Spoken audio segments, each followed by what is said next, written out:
We're about to get started. I'm just going to wait for the live stream to begin.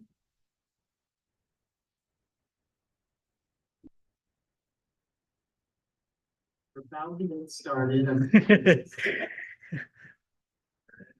There it is.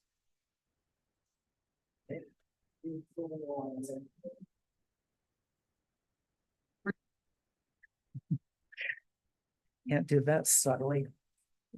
Okay, welcome everyone to the launch of Black Queer Dance, Gay Men, and the Politics of Passing for Almost Straight by Mark Broomfield.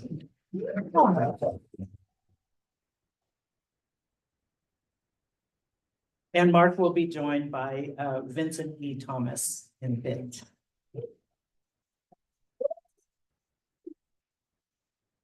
So my name is Greg Newton. I am the co-founder, along with my partner, Donnie Jokum, of the Bureau of General Services Queer Division, which is the space you are in right now. The Bureau is an all-volunteer independent queer bookstore that we founded back in 2012, and we've been here at the LGBT Community Center since 2014. As an all-volunteer bookstore, we are reliant on donations and sales to keep this boat afloat. So I am going to pass a bag around, and especially if you know you won't be buying any books, we ask you to make a donation if you're able to. There's also a QR code on here and some change in the bag. And for those of you online, if you'd like to donate, you can go to Venmo and look us up at BGSQD. So I'll pass that around. And if you are not already on our email list and you would like to be, you can sign up for that at the back of the room or on our website, which is bgsqd.com. And you'll get a newsletter every other Monday about our many upcoming events. We keep a pretty busy calendar here at the Bureau. So our regular business hours are Wednesdays through Sundays from 1 to 7 p.m. And then we often stay open later when we have events such as this. Before I introduce Mark and Vincent, I wanted to read a land acknowledgement and a statement of solidarity with the people of Palestine. So the Bureau acknowledges that our organization operates on the unceded land of the Munsee Lenape. We encourage you to join the Bureau in signing up to make a monthly donation to the American Indian Community Houses Mannahatta Fund. The Mannahatta Fund, according to its website, is an invitation to all settlers and non-native people who wish to acknowledge the legacy of theft and genocide that comprise the history of New York City and the United States. And you can find out more at mannahattafund.org. I also want to read this statement of solidarity with the people of Palestine. As queer people, we know the pain of being cast out. We have been and continue to be despised by many, even by our own parents, families, and communities of origin. This reality evokes in many of us a deep empathy with others who are likewise seen not as fully human, but as problems to be solved, questions for which the answer is ultimately elimination and erasure.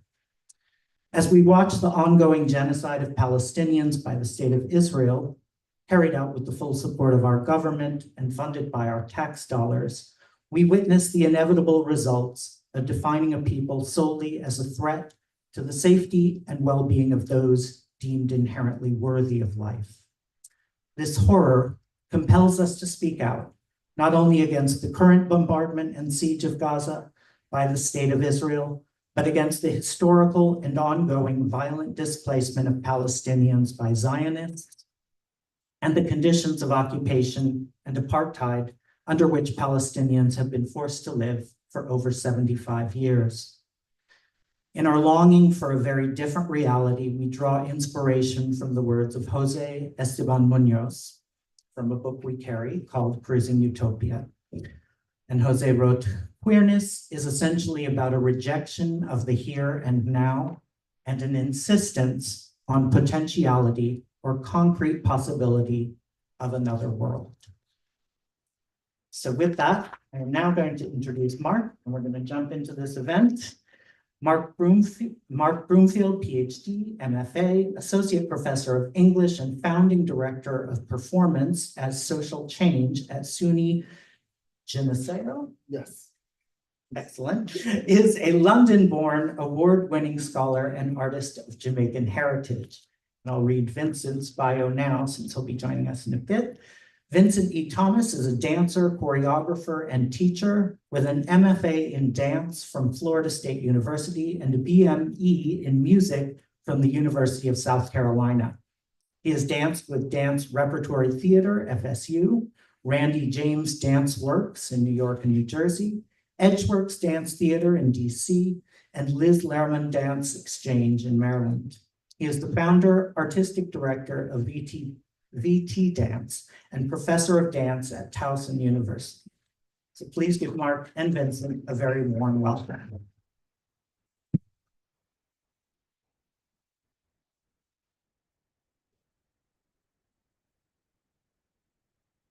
Thank you, Greg, and thank everyone for being in attendance today. I'm so happy to share this moment with you all. I'm just very happy. Carlos Jones, who was scheduled to be here, unfortunately couldn't make it to be on the panel today, so we're sending him our wishes because he's not feeling well. And so, yeah, thank you for showing up. And I'm going to take it away.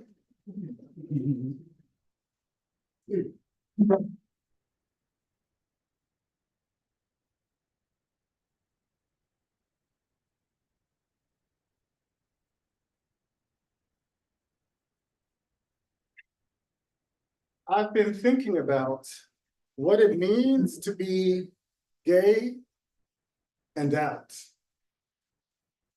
After all, everyone says that if you come out, it gets better. So I think I should let you know that I'm out. Because if I don't tell you, I'm not sure if you'll know that I'm out or not. But I'm wondering how out I need to be out. How do you do out? I mean, can you tell by looking at me that I'm out?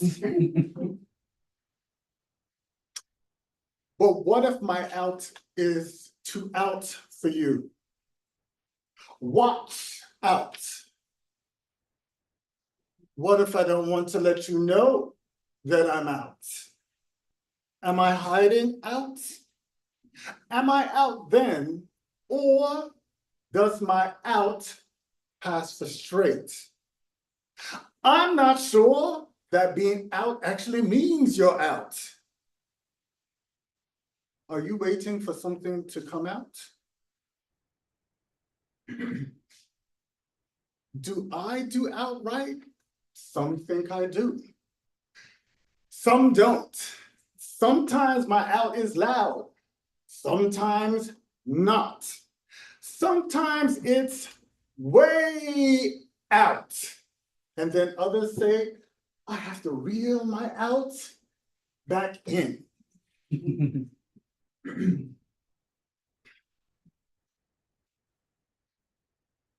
People do out in many ways. Some by choice, other times forced out, picked out, or plain talked about. I feared and yet craved to be out without words or confidence to speak out, which left me feeling out, crying out, often worried that I might be found out. I backed out, secretly looking out, hoping to find out, eyeing out, whenever, wherever I walked out.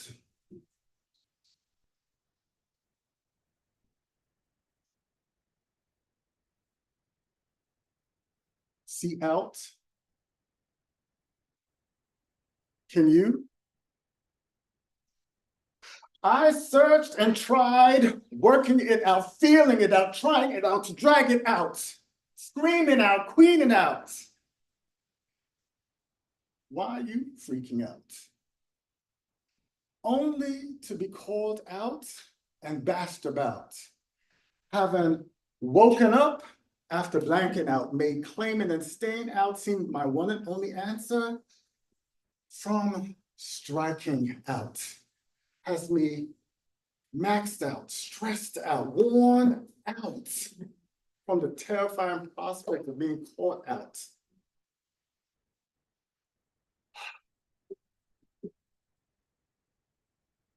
I simply prefer on passing out. So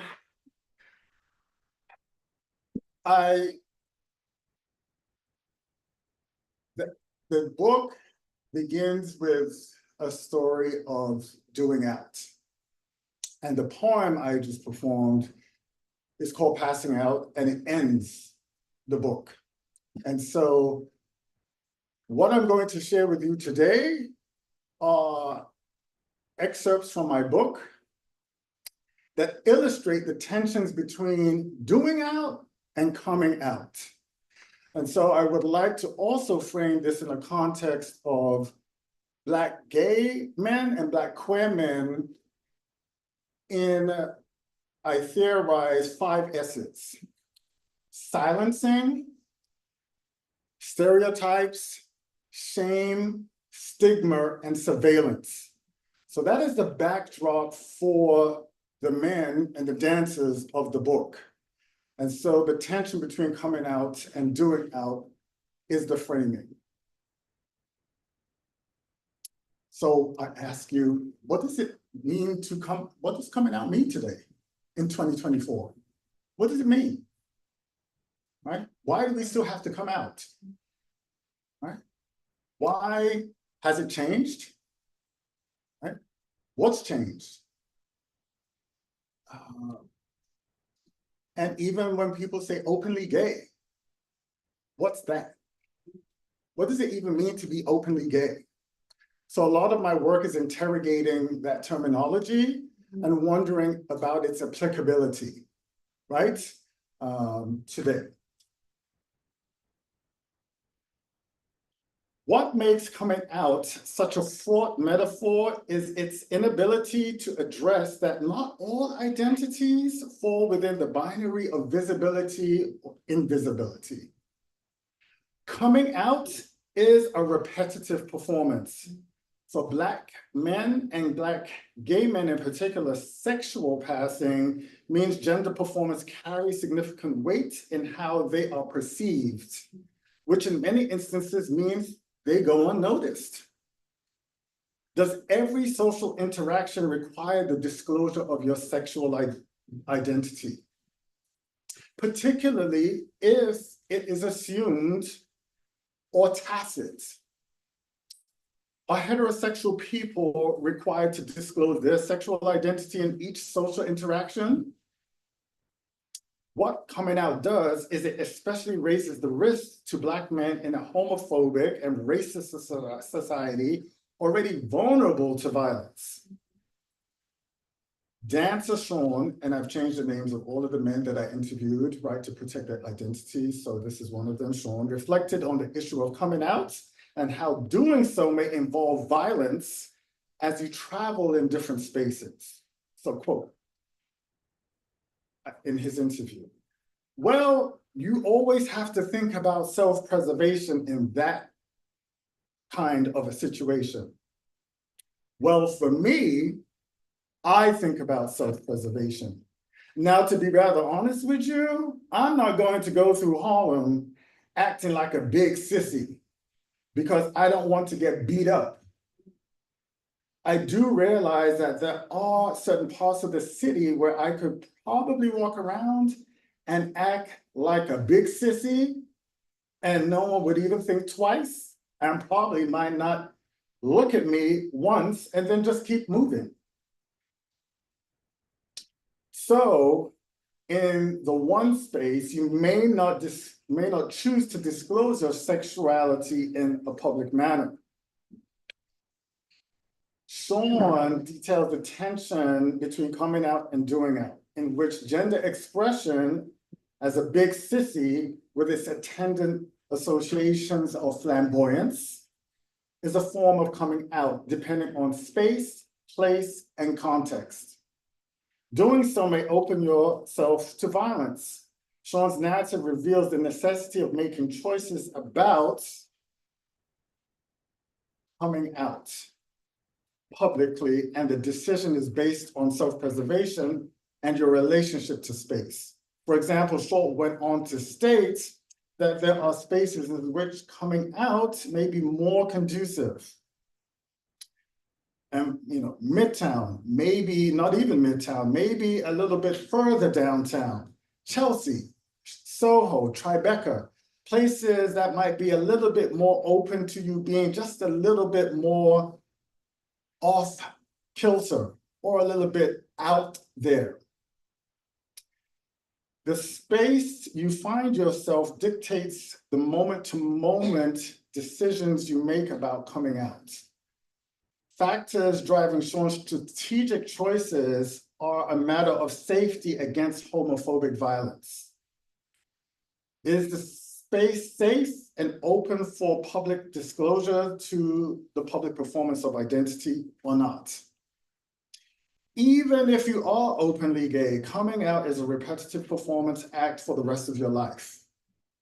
Openly gay does not mean everyone knows your sexual identity, especially when you're meeting new people in new social encounters or when traveling as stated above, in Sean's case.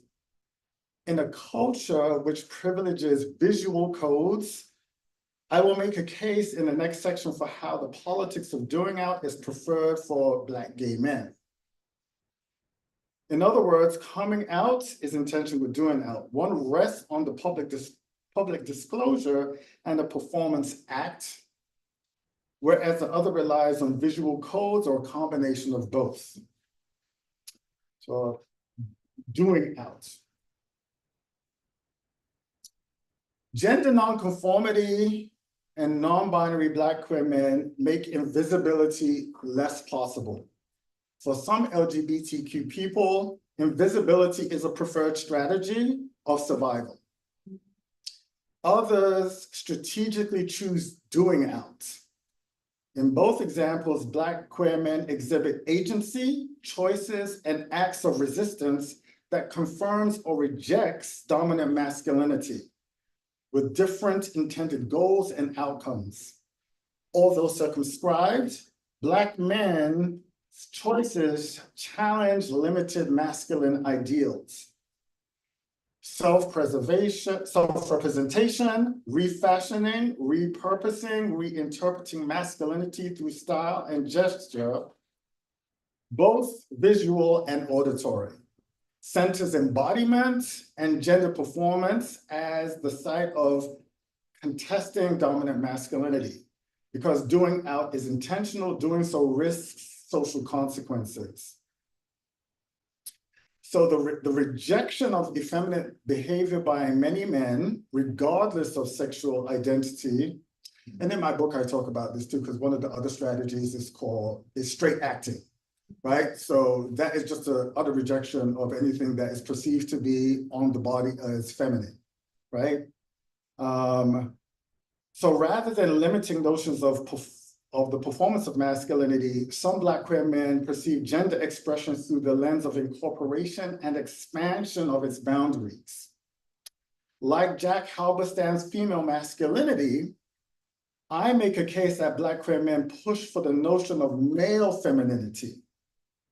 It is important to note, although some gay men may be criticized for effeminacy, their gender performance cannot singly be interpreted through the notion that men are trying to be women. In dominant white and Black society, effeminate gay men seemingly negate dominant masculinity. In my interview with co-artistic director of Complexions Contemporary Ballet, Desmond Richardson, clarified common misperceptions about male dancers dancing like girls. Similarly, as artistic director of Evidence, Ronald K. Brown, similarly addresses critiques of men dancing like girls. Black queer men transgressing gender norms is a defiant demonstration and critique of dominant masculinity. By doing out, these men contest the gender box and affirm the possibilities of gender performance. What I argue and what some Black queer men insist on is expanding freedom of movement and expression for sexual minorities. Black queer men doing out who are cisgendered and male-bodied push the boundaries of gender performance. On many levels, doing out is a critique of dominant masculinity. Behind the intention is an explicit rejection of gender norms and the gender binary. It rejects the unspoken ways that accountability functions in social interactions. Doing out challenges the status quo, its relationship to gender, sexuality, and race. It expands possibilities of identity, gender fluidity, and the role of play in gender performance. So I'm going to move on to now some, this is illustrating some of the ideas. And when I look at this, I'm looking at Black queer men and Black gay men in multiple spaces, right? So I just, talked about it in terms of on the streets. And this one is going to illustrate, this is Ronald K. Brown, my interview with him. And this is a quote from him. And so, and this is in relation to passing. Well, let me talk about me. I don't really want to worry about passing, right? I don't want to worry about passing because I am who I am. So I have a class up in Harlem tonight. And I don't want to worry about what do I have on when I get off the train at 125th Street? Do I have to worry about that when I leave my apartment? Or should I worry about it when I leave Brooklyn College in Midwood? Whether I look like I'm an artist or gay or, broke down, right? Do I really worry about that? Or am I trying to be comfortable with myself? Don't want to feel good about how I'm walking down the street. And that's more important to me than whether when I have, it's like, oh, I've got this fly purple shirt I like to wear. Oh my goodness, it's an African print. It's buttoned up. Oh, it's nice. I have a dashiki one too, and sometimes it's nice. I like it. Do I want to worry about whether it looks gay? In my head, like a purple shirt on a dude is kind of gay. But I like the shirt and I'm not going to worry about it and I'm gay. So, right?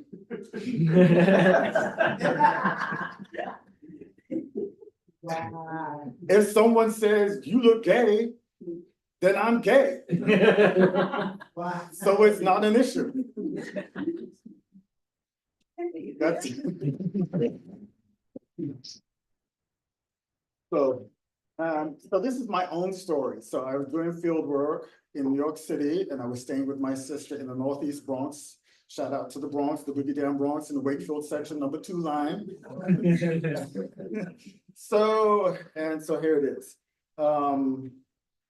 When I lived in New York previously, my car protected me from the gaze of others and shielded me from possible harassment. But this summer, I have to rely on public transportation. A turn of events that forces me to reconsider the vulnerability of my body wearing the wrong clothes. In the end, I choose to wear an outfit that displays my dancer's body. Straight leg pants, accentuating my long, elegant lines. A bright colored close-fitting tank top and black Oxford shoes. Topping it off with a messenger cap, yes? Although I was proud of my snatched and pulled body then.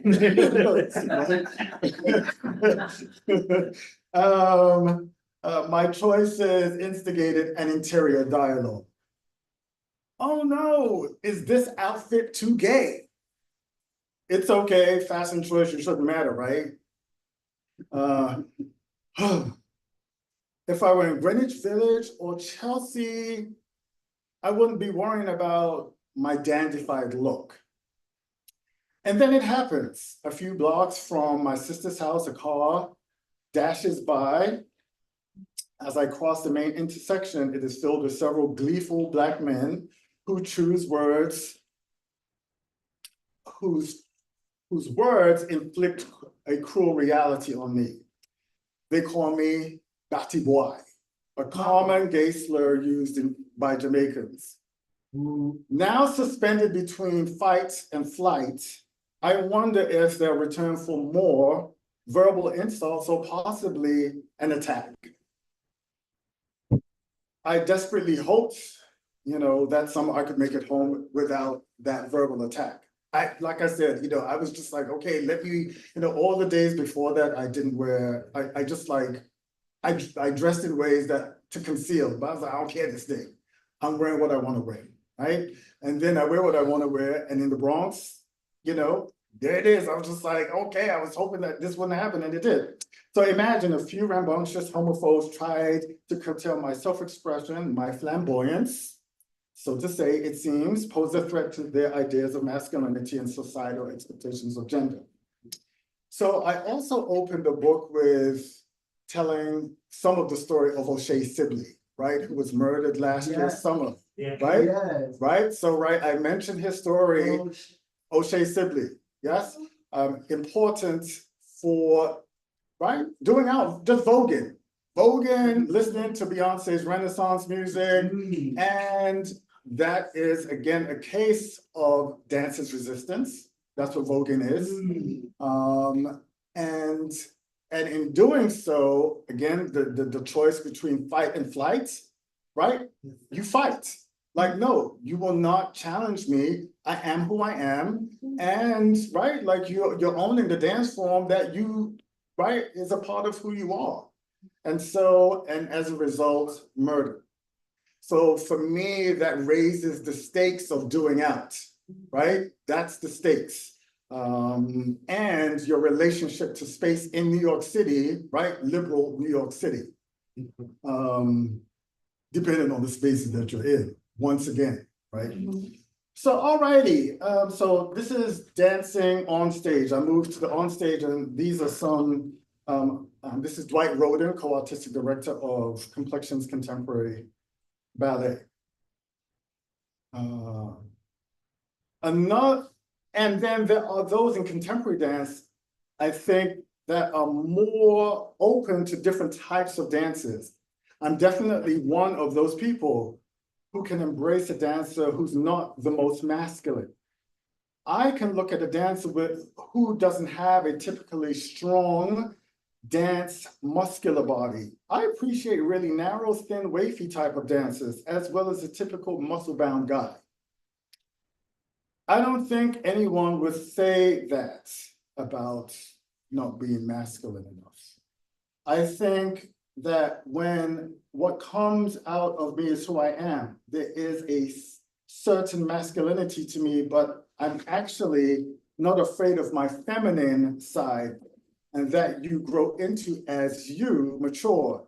You become comfortable being more than one thing.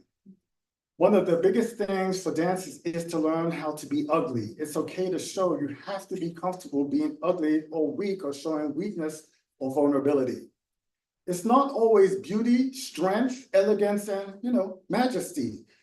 There's all those other sides that make a complete artist. So the older you get, the more comfortable you are with showing other facets of yourself or facets of whatever it is you're working on or whatever the piece you're involved in. And this is Desmond Richardson, co-artistic director of Complexions Contemporary Ballet too. I've seen the most androgynous guys that are so masculine, like incredibly masculine, but they're very fine, like feline, and very linear in line, almost like a woman. And you go, wow, he's almost like a girl, but it's not, because the direction and the force of the movement is so masculine. And so I want to bring out, even with what Desmond says here, the almost like a girl and the passing for almost straight, right? So there's a reason that I'm strategically using the almost, and even when Desmond uses the almost like a girl,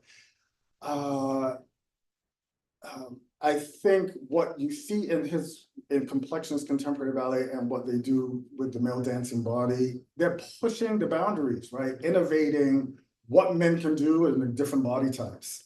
And so this is I will go into, so in 2005, So You Think You Can Dance, right? Aired, right? It was the first season of So You Think You Can Dance, and Anthony Bryant, the dancer on it, auditioned. And so I would like to share the exchange between Anthony Bryant.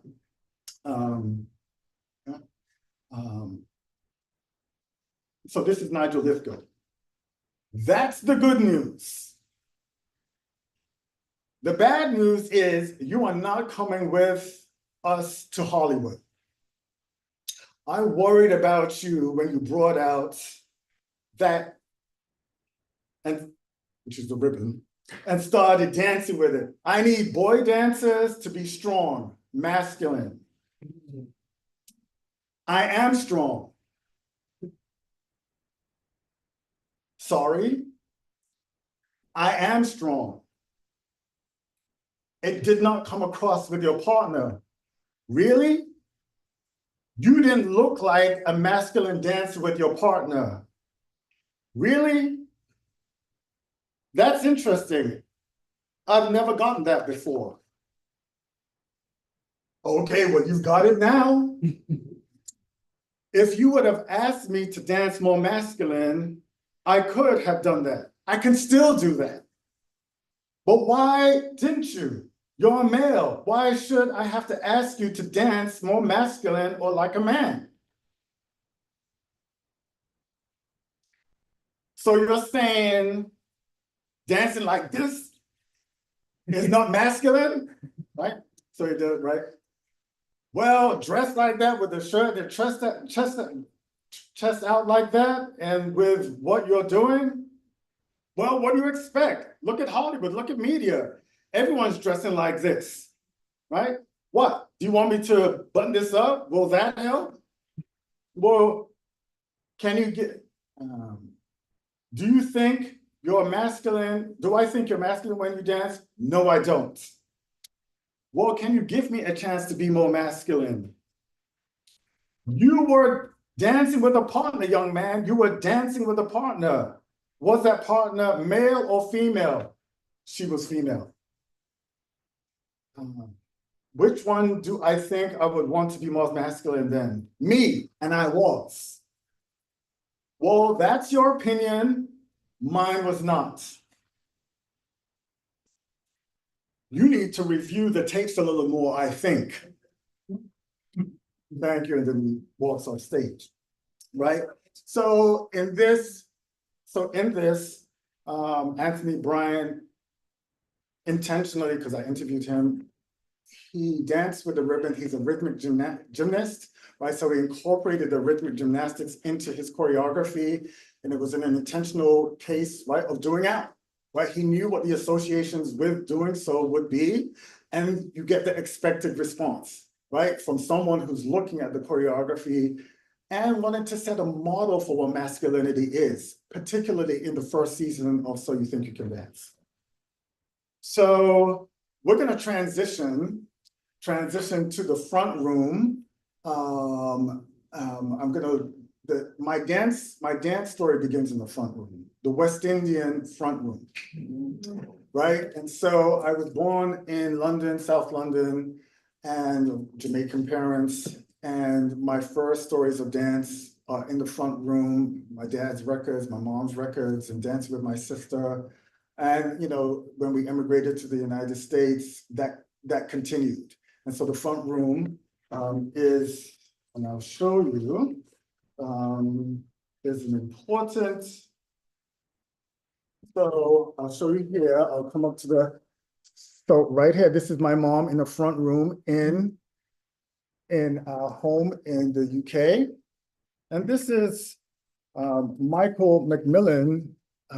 This is his, he had an exhibit, and that's one of the rooms of the front room of his exhibit. And his book, the front room too. And so one aspect I think, you know, can you tell me the time? We have this? What time? 7:43. Okay, okay, that's, I'm gonna transition into the slides. Yeah.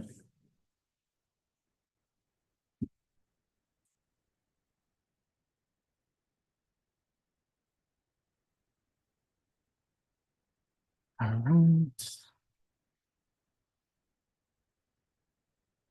Mhm.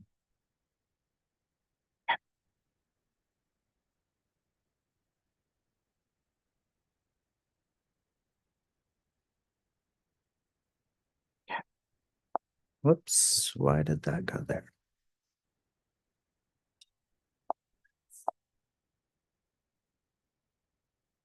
Okay, so Alvin Ailey, for me, there's no dance that when we're thinking about Black men, Black masculinity, that we don't speak the name of Alvin Ailey. Okay? So, and from my youth, and Cole just walked in. So, Cole, we spent so much time at Cole's house growing up in the Bronx. So Cole, I had a trio of girlfriends, Cole, Tammy, and Karen. And Janice is here too, and she's one of my friends from growing up on the block.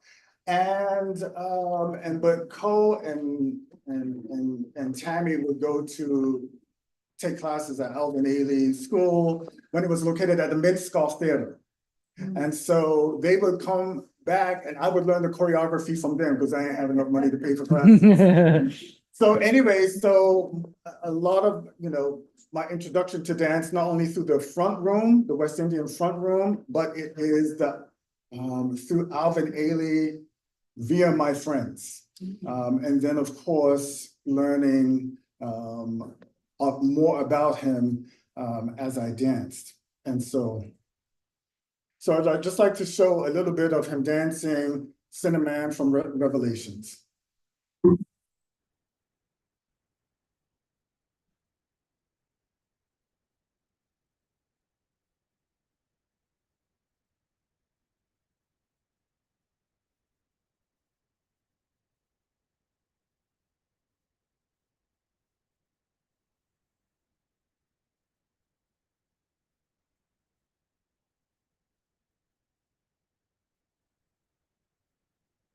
Great.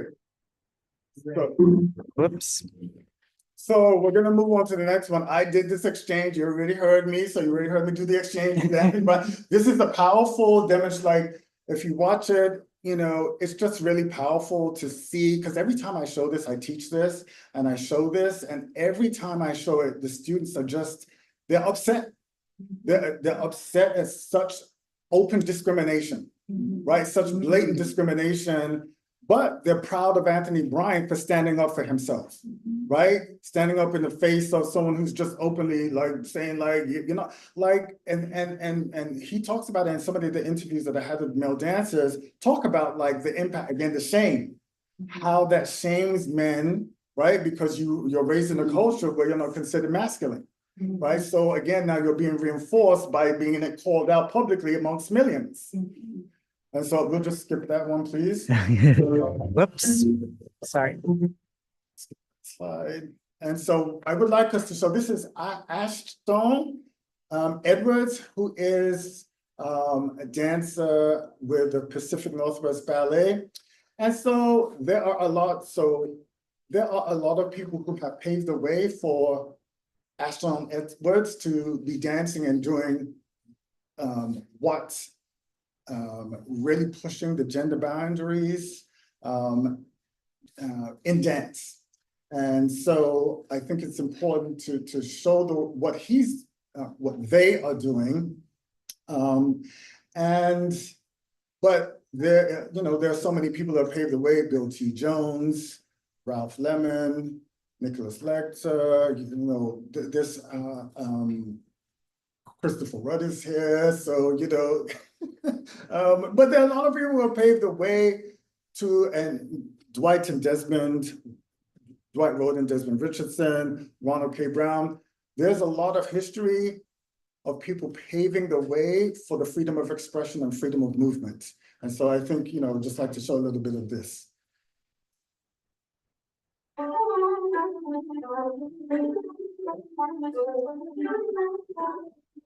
Growing up, it was hard to not be the model of a ballet dancer.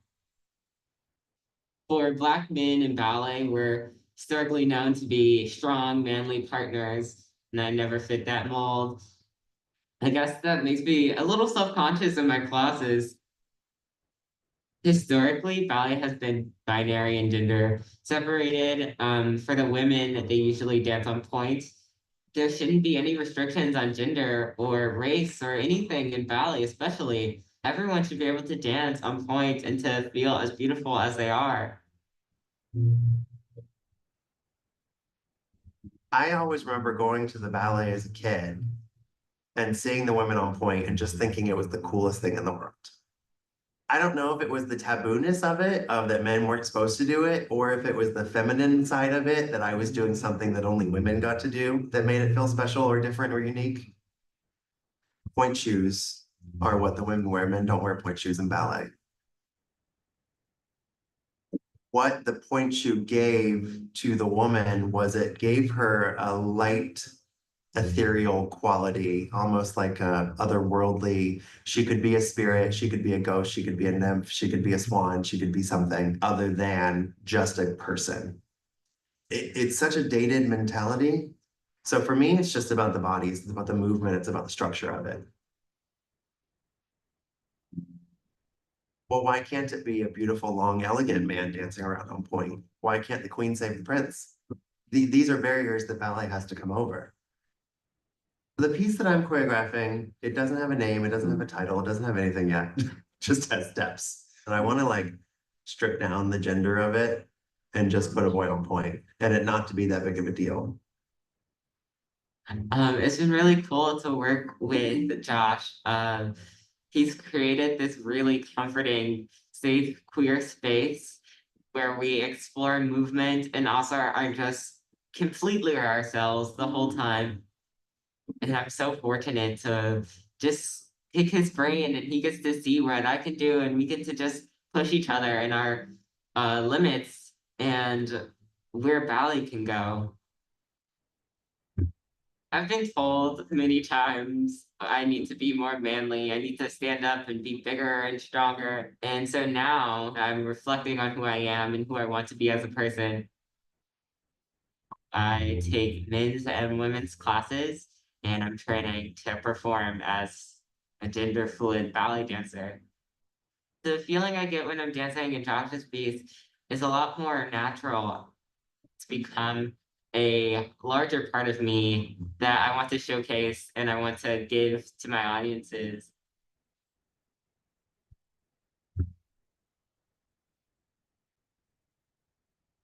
So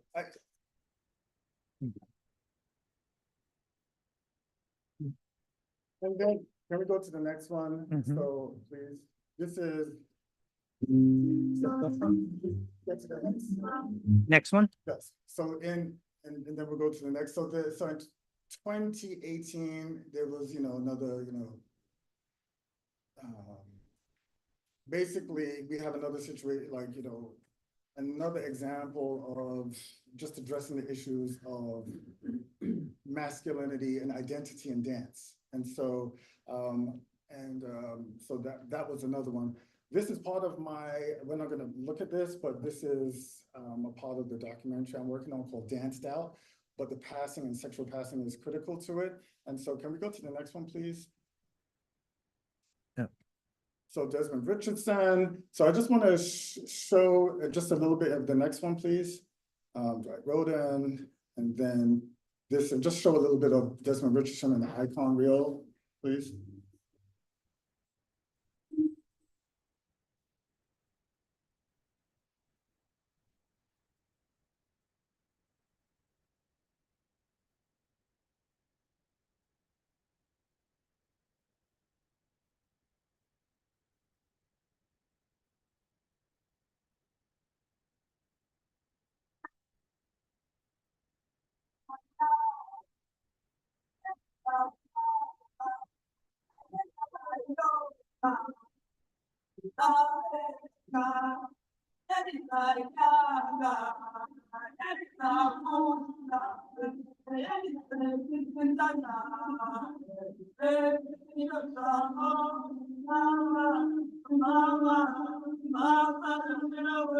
So I just wanted to show this, you know, that I think that I talk about it in the book, the shift that I think, because I interviewed so many men, and Desmond Richardson's name came up so often about who inspired them. Yes, and then I know there are many other dancers. Aubrey Lynch is here, who was a part of the Albany Early American Dance Theater, and so thank you for showing it, Aubrey. And so I show this to if we look at Alvin Ailey in the first image, and then she Ashton Edwards, and then Desmond, just to see the ways that the male body has changed in terms of the technique and the facility of the body and what it's able to do. And I think from the late 80s to the 90s, we see that the progress of what the male dancing body could do, the facility of male dancers, and it's taken for granted now. The way that you see the hyperextension, the flexibility, and I just think we take it for granted, and I'm trying to make a case too that that there are people who have paved the way for the artistic expression and the freedom to dance that way. So I'd like just to turn it over, because I've spoken too much, to my friend Vincent right here.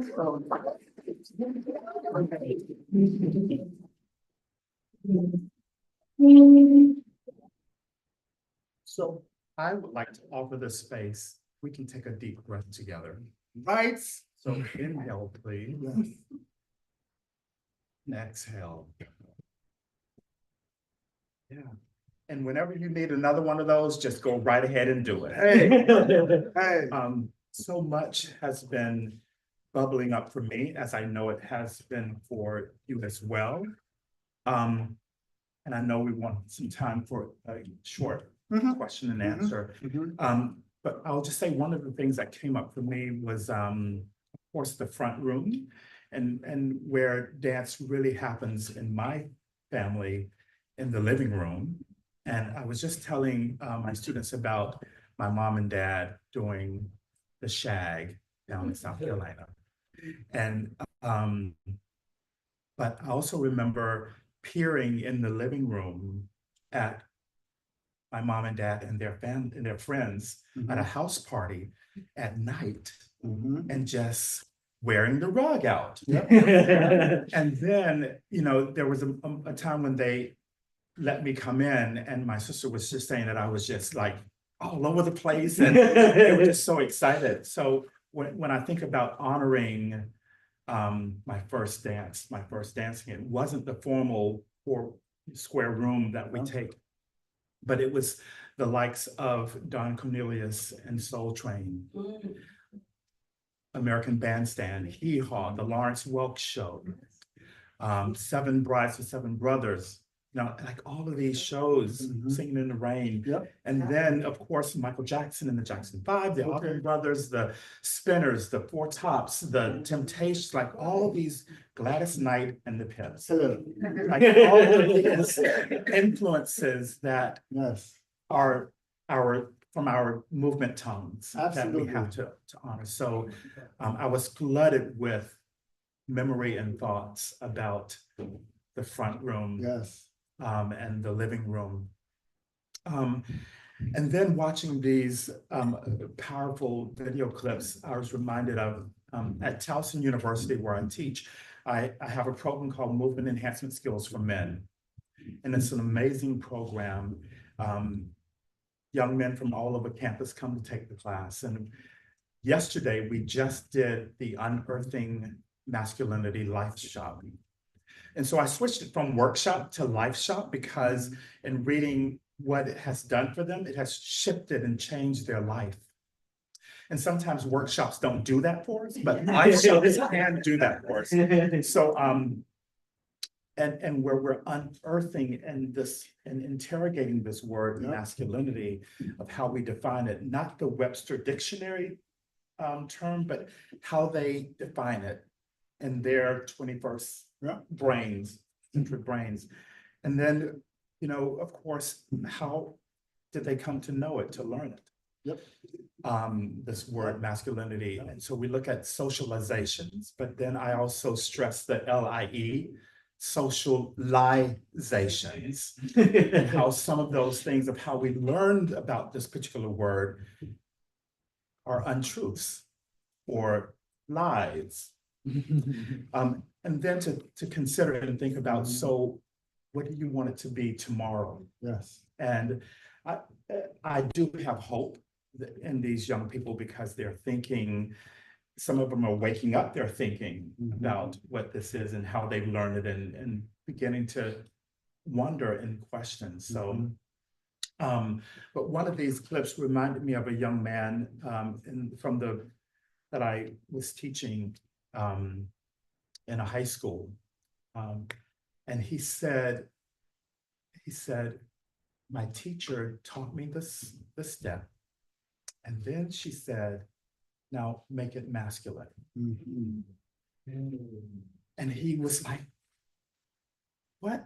What the bleep does she talk about? So confused about what does that mean? And so I think as dance educators and teachers and performers and movers, when we're teaching, I know for me, I'm always aware that no, this is just this body moving and the expression of it is what it is. And I don't have to put a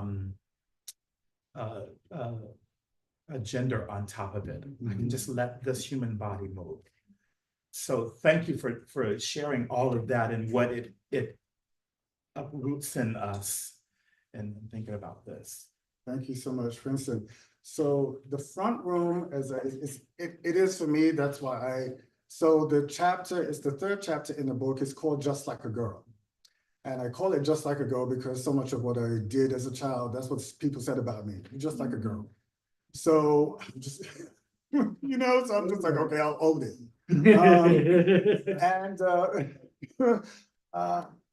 I played with Cole, like, again, we're dancing. And so where I grew up, like, yeah, boys didn't dance. And I hung out with Cole and Tammy and Karen. And Karen Shore is her name. And for me, she was taking classes at the Dance Theater of Harlem. And she was like, I wanted to be her. Right? So we see Aston Edwards, right? Like, you don't want to be a girl. You want to have the same expression and range that women can achieve, right? So why is it possible for women to achieve and not for me, right? Like, and just what you said, Vincent, like, you're given something, it's like dance more masculine. And it's just like, what? Why is an expression expression? Regardless of whose body performs it, right? And so I think that's the front room experience for me is very resonant, just like what you said, it brings up a lot of memories. We danced, we did the Raj, you know what I'm saying? What's happening from back in the day. And then we also, listen, we wore Annie L, right? The musical, we wore that, You're Never Fully Dressed Without a Smile and, Hard Knock Life, like we wore the record L, And we were in the living room and we're dancing, and part of what I say in the book, and it's really a testament to Cole's parents, we like took over the house. And there was so much energy, there's so much like creativity and energy in that space. And they never kicked us out. They never said we were too loud. They embraced us. It was a space of affirmation and love that allowed my creativity and my expression to soar and to be affirmed. And so I'm just like so grateful to the booth. I mean, for real, like, sometimes you have to find it elsewhere. It's not at home, right? It's your acceptance isn't always at what you consider home. I had to go outside my home, and I love my parents, and they created a beautiful space for me to become who I am today, and I thank them. And at the same time, I also found freedom to be who I am in another space without judgment. Because Yeah. That's right. And yeah. I'm so curious about who started that rumor or that lie about men don't dance, when I know males dance. Exactly. They did for the crop, they did for the and so when we really excavate that in our thought process and how we're taught and what we're told. So I'm still looking for the person that said men don't dance. So if you know where they are, please let me know. I want to have a tea with them. Yeah, and asking the males in this class, who told you that? Yeah. They become silent. And that's telling to me as well. And so charging them to stand up to whoever should say that to them and ask, well, why is that so? And then what proof do you have to look back at your lineage, your culture, and other cultures in this grand world that we live in to know that males have been dancing for a long time. Exactly. It may not have been validated for you, but it has been happening. Amen? Amen. How many of you know males in your life that have been dancing? See? Yeah. You know them, you can tell where the place, raise your hand again, he's taking a photo, And so how do we perpetuate this lie, or how do we confront it and ask for dialogue and conversation around it so that people can come to a new understanding? So that's great. I love it. Can we turn it to you if there are any questions? And please ask away. Thank you for. Yeah, it might be a question, or it might be a Yes. thought, or it might be a Yes. memory that came up for Yes. you. Yes. What moved you? And out there, you can put it in the chat. Yes. Jackie? Yes. Thank you so much for creating this space and for the discussion. I'm curious in conducting your field research Yes. and talking to various dancers and choreographers, did they ever share any experiences where they felt, I don't know, comfortable to dance in a feminine manner, or especially since there are a lot of dancers in concert spaces, did they share any experiences, or do you have any experiences where you were affirmed to move however you wanted to, or what does it look like to practice Boston? So thank you for that question. I'm gonna repeat that for them out there. So the question is, thank you. In my interviews and my field work, were there men who were affirmed for dancing feminine? Is that what you're saying? Yeah. That came up in my question related to not masculine enough. right? So often it's, again, the critique is not about whether you're effeminate, it's that you're not masculine. And whatever that standard is of masculinity, somehow it's defined by what you're not, but not what you are. So there's something that's missing. I will say for myself, that's the passing for almost straight, right? The almost is significant there. It really is. And that came through my research when I was doing it in the city. After the first year, I was just like, what is going on here? Like I'm seeing again, right? There are ways that the production of masculinity for the stage, and particularly in upstage content, uptown, right? Downtown is different as, right? Downtown spaces. And so I would say that so much has changed in terms of even our vocabulary. Trans identity was not as visible in our language in like 2008, 9, and 10. It wasn't as, right? So our vocabulary related to LGBTQ has really shifted. And so I would say so much of the men were in concert dance, and the pressure to perform straightness is just there, right? It just is a fact. And so that's why I say the almost, because the men are all gay. They're all gay, and it's just like, in my book that is, they're all gay, all queer men. And so the almost straight, you're looking at something and and there's so much that's going on stage, off stage, and I'm moving through the different spaces in the book, looking at that. Do we have a definition of what it means to dance more masculine or to dance masculinely at all? We do, yeah. What? We do.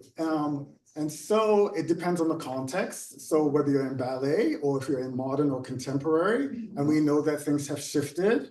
But in modern, it's often conveyed through power and through being grounded and knees bent, right? So there's something about being grounded and low to the ground in modern, particularly for men.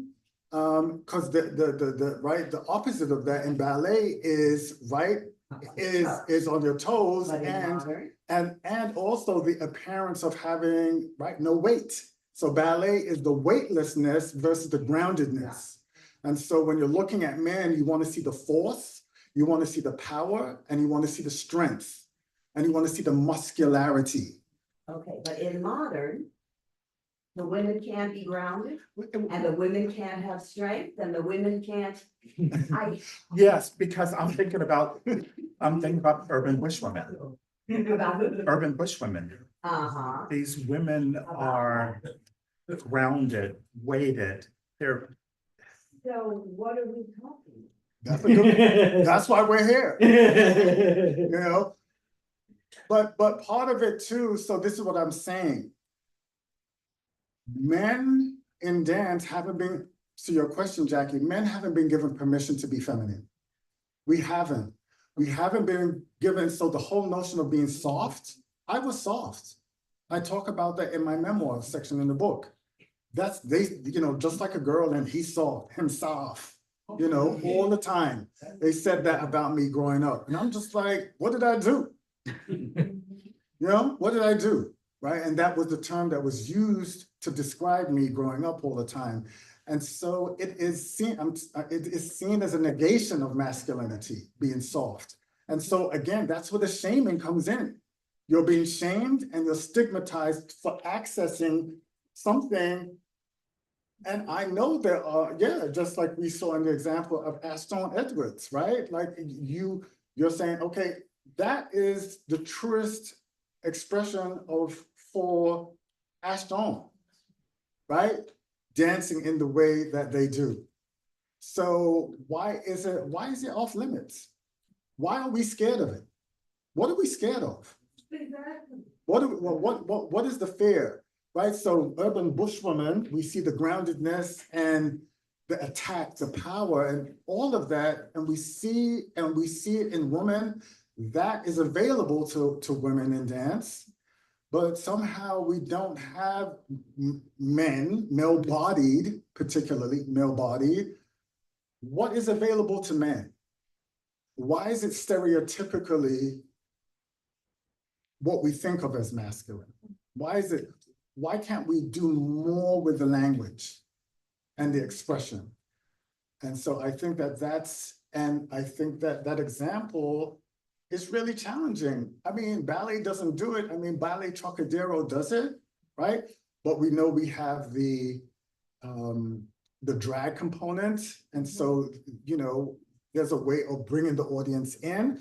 But this is, you know, when I do exercises in terms of gender, it's one thing to do it without trying to get a laugh. It's another thing to do it and it to be a part of who you are. And that's what I say about even training in dance. It will change you. Your commitment to the movement changes you.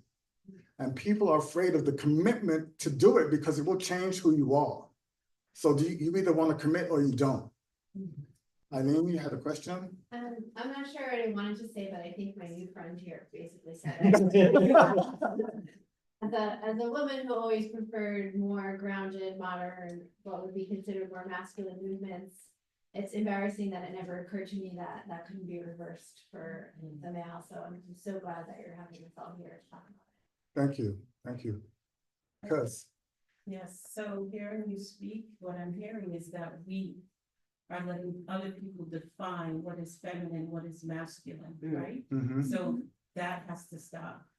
How does that stop in dance? By creating spaces and places that we can express ourselves without others defining what is masculine and what is feminine, how we move our body. We have to create those spaces ourselves, because if you want to dance in these confined boxes that people want to put you in, you know, I mean, yes, maybe in time you are able to change that perception, right? Or to change how we are able to express ourselves, because I'm hearing you and knowing you all my life, right? No one should define what is feminine, what is why definitions? Let's just be, let's dance, let's move. That's not. you know, Right. I will It's say, not just to answer, just to come back really quickly, it's, you know, again, the spaces that we train in, Can't do it. so I talk about it in the book. It's an ecosystem. So the question is, what kind of change do we want? Right? So yes, there's change in terms of the choreography and the choreographers, but there's a whole ecosystem related to this. And so how are we all a part of making it? I'm in higher education. So what literacy is there around these issues? What literacy do the dancers have about these issues? And so I think it's important to raise it, because, you know, the audience is a part of it too, right? Audience have expectations. So the audience is, you know, and I talk about this in the book, you know, the term comes up quite a bit, clarity. The audience is looking for clarity, particularly in relation to gender. There's an expectation of what they're coming in to see in relationship to bodies.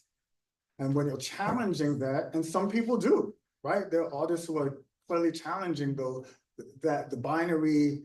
And so I'm just making a case because there's something threatening about men and male body dancers accessing what we consider to be feminine and femininity. There's something threatening about that. And I'm going there in the book because it's important, because women, and this is, dovetailed like women, right? Title IX and with the feminist movement and Black feminist theory has expanded what is possible for women. We are now at a moment where we need to think about men similarly. Men need to expand. Men need to change. As Bell Hooks says, the will to change. The men have to have the will to change. And in relation to ideas of gender, how you've been socialized, as Vincent said, like, where does this come from? Right? And it's a socialization, and, you know, you got to question it. If it's not, these are assumptions So they need to be questioned. So, Sarah. So this is more so geared towards you growing up in a very homophobic, as we unfortunately know, Caribbean household. How is that something that you managed to navigate from being where we are in the Bronx, where we were, Yeah. to, or rather through yourself as who you are Mhm. into an adult, your adulthood now, being as successful, now PhD, have a book. Yeah. Is that something that you navigate? Thank you, Sarah. Sarah, this is my niece. And so, thank you for the question. So how did I navigate a homophobic space, growing up?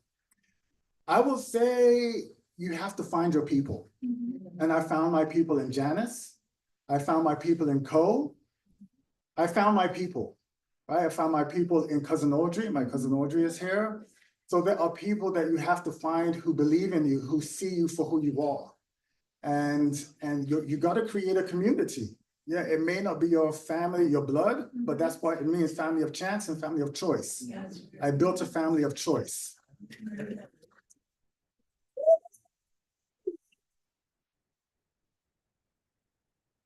Okay, so one more question. I know we've gone over time, so. Okay, yes. So I appreciated Yes. How you talked about performance and how we are always performing, Yep, right? yep. And how certain spaces, places allow us to perform. Yep. You also use the word interrogation, Yes. right? In a broader sense, how do you, or do you think that your work is an interrogation of Western culture and oppression? Thank you for that question. Yes. No. It's that opens the book. Yeah, because so much of dance history and writing about masculinity in particular doesn't interrogate whiteness. So the book opens with interrogating white masculinity. Yeah.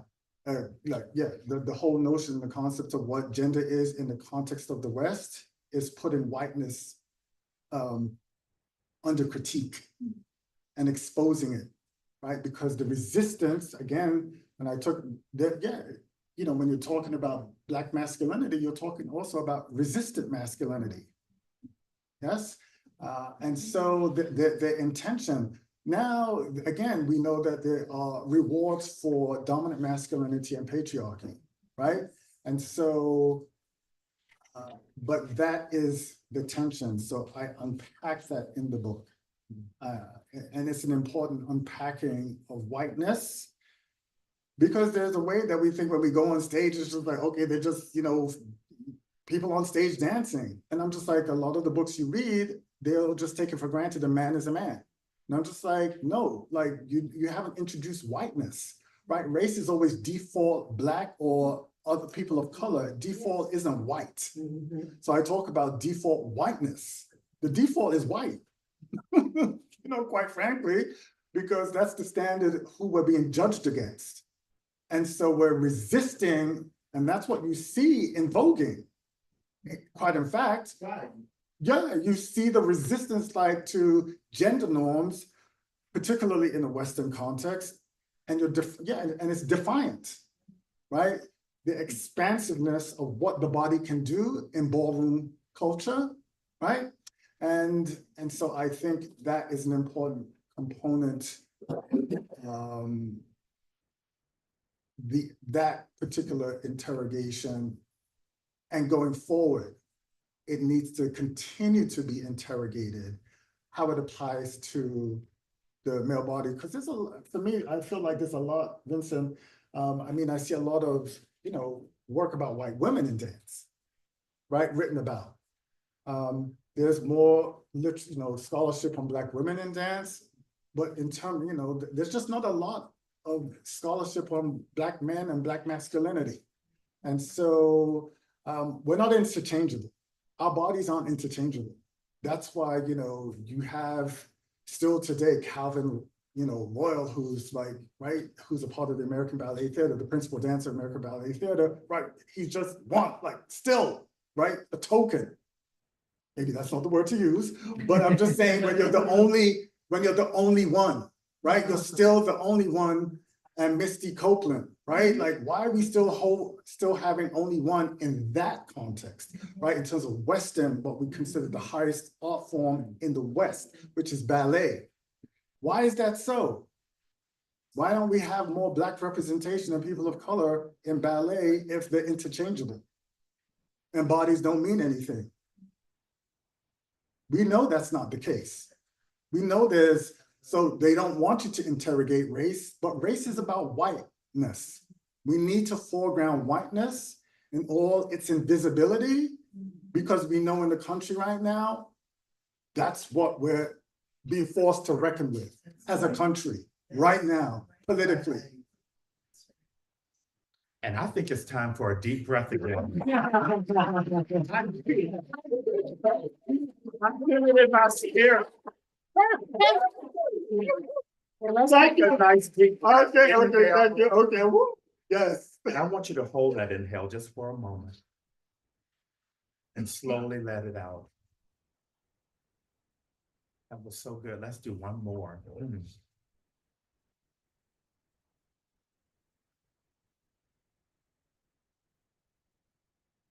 Yeah. And I know, I mean, these questions are really wonderful They and are. powerful, They and are. they need to simmer and Yep. stew some more. Yep. So, and I know you have a guest book. Yes, So sir. you can put Yes. questions in there to keep the dialogue going. Absolutely. You can, reach out to a brother and an email, and, because we gotta Absolutely. keep having these We conversations, do. with ourselves and with each other and with our colleagues and our friends and family. And the Yeah. whole ecosystem. So Yeah. again, I would like to thank, we have the book here on sale. And yes, okay. And I just would like to thank the Borough of General Services Queer Division for hosting this event.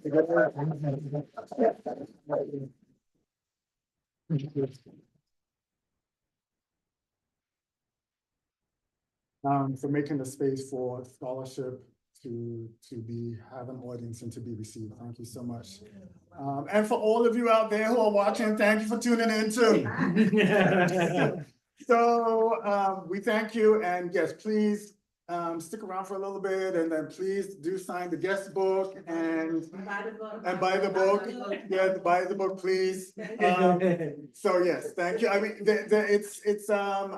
I don't have a lot, but I do have some, and so yes, but there is a flyer back there with a discount code on it too, so that you can also just scan it and buy it on your own too if the copies run out. Thank you so much. I say let's spell it out. Thank you, thank you.